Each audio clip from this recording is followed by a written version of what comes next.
Summer's almost over. I didn't even get to go on a good vacation this year. Man, I just wish I could go to some summer paradise. That's not gonna happen either. It's not like the ticket over there is sitting on my NES. Huh?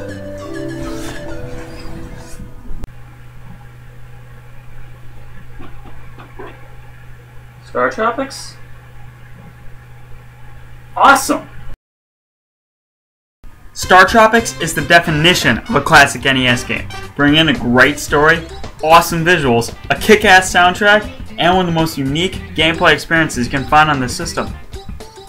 Let's play it!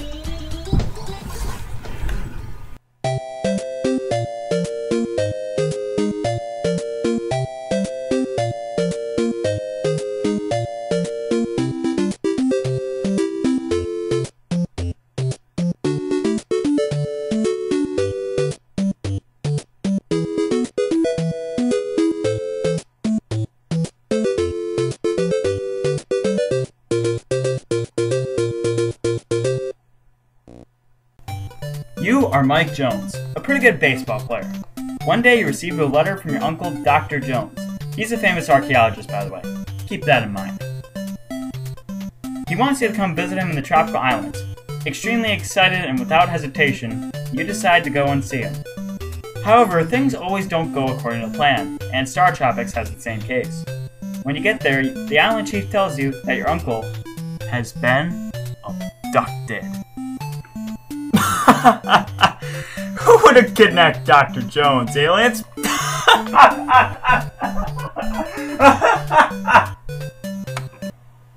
Away he was.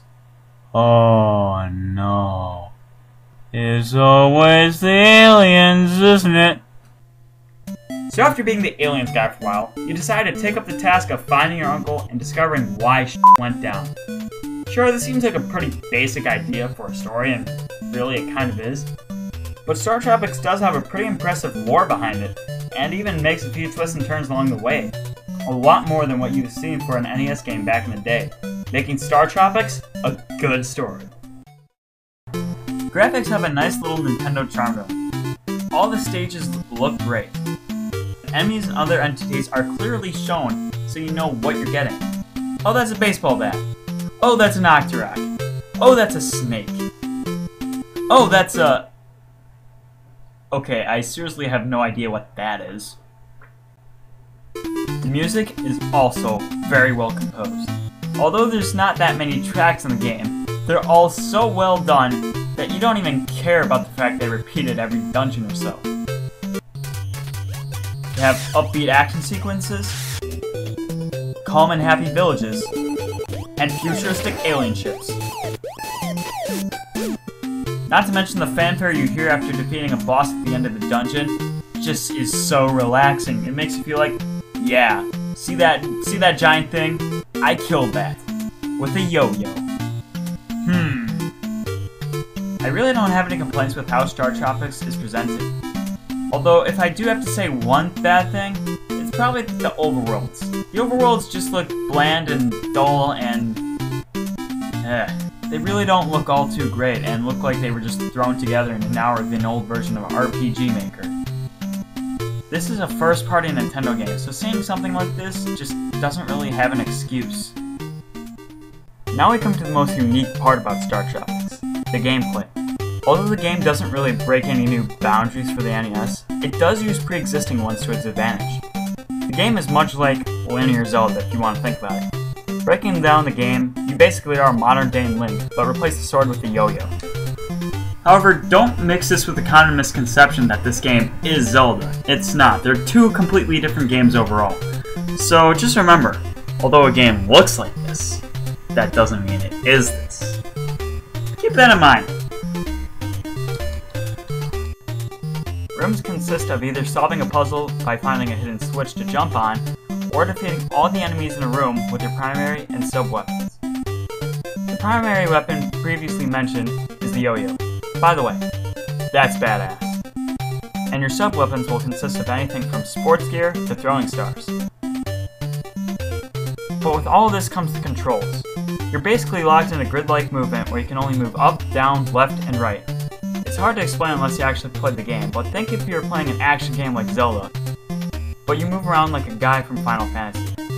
These controls will need a little time to get used to, but if you happen to master them, then you will love StarTropics. However, no game is perfect. Thankfully, StarTropics doesn't have many bad points, but the game is brought down heavily by these. First off, the forced story progression. Sometimes you will be required to talk to every NPC in town. This part is very forced, but not progressive to the story. Come on, I don't care about the fact that you're Miss Coral 1990, I just want to play the damn game.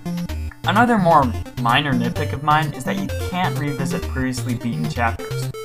If I want to go back to Chapter 5 after completing Chapter 7, I can't do that unless I play through the game again. I know this is an NES game, so I can forgive it for that, but I just wish I didn't have to go through such a difficult game to get back to that point. Oh, that reminds me. Another thing about StarTropics is that it's ball-wrenchingly difficult. Now, that's not necessarily a bad thing. I mean, who doesn't like a good challenge? However, I'm not a doctor, but I can say with very much authority that StarTropics is diagnosed with unfairness syndrome. Enemies and puzzles are just unpredictable unless you know exactly what's going to happen. Don't let the difficulty of StarTropics discourage you. I beat it, and I'm a very terrible gamer.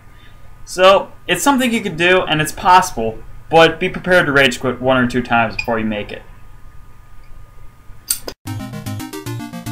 At the end of the day, StarTropics aged pretty decently. It's by no means the greatest game on the NES. You'll definitely have more enjoyment out of The Legend of Zelda or Super Mario Bros. 3.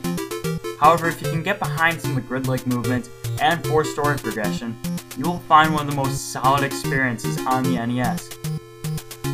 It's definitely in my top 10 NES games. But really, if you haven't played StarTropics before, nothing should really be stopping you. I encourage you all to go ahead and play it.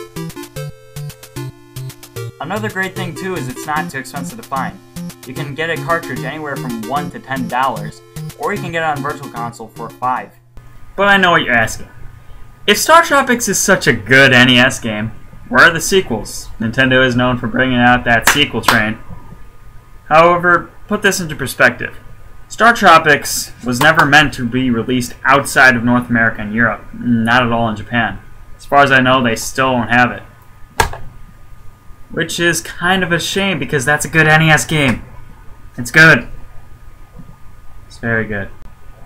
It really makes you feel lucky, but at the same time it's kind of depressing because we never really got any other StarTropics games. Except for the sequel, StarTropics 2 Zar's Revenge. Now, I haven't played the game, but from what I hear, it's not the great StarTropics 2 we'd hope it to be. StarTropics 2 Zar's Revenge was released for the Nintendo Entertainment System in 1994. Yeah, NES, 1994. I don't know exactly why this game wasn't on the Super Nintendo. I mean, the console was becoming a company-wide priority, even by 1990. But I haven't actually played StarTropics 2, so I don't think it's necessarily a bad game, at least not yet. I do hear a lot of mixed bag opinions though. Some people absolutely love this game, and some people can't stand the thought of it. However, only by looking at footage, I'll tell you that it doesn't really look or sound appealing to me. I'm sure the gameplay could be good, but until I actually play it, there's no telling, so we'll save that for another time. However, despite some of the things I hear about StarTropics 2, I really love this series and I hope it gets a reboot someday. In fact, it's the perfect thing for Retro Studios to pick up and do. Hold on, I gotta write a letter. But really, that's all I have to say about the StarTropics series right now. So, yeah. I don't know how to end videos. If you wouldn't mind leaving positive or negative comments, I'm new to this whole YouTube thing. This is the first video game review I ever put, so this sounds really fun. I love to keep doing it, so I can't do that without the help of you guys, so if you would not mind. Like, like or dislike, those kind of help. Only slightly. There's also a little red button down there. If you can't read it, it says subscribe. Right by the little play icon, you know. It says the number of subscribers. Are you gonna click it? I also do have a Twitter. Where is he?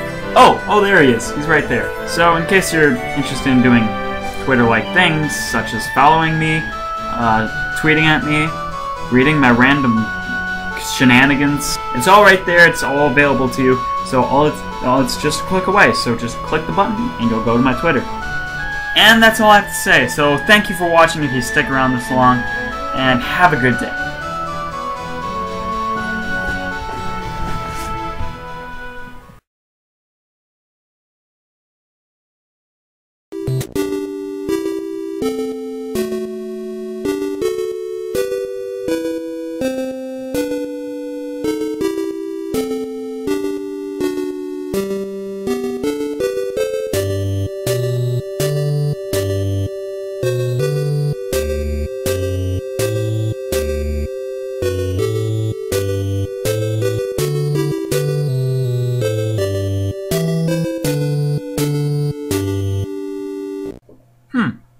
Thought this was a British ship.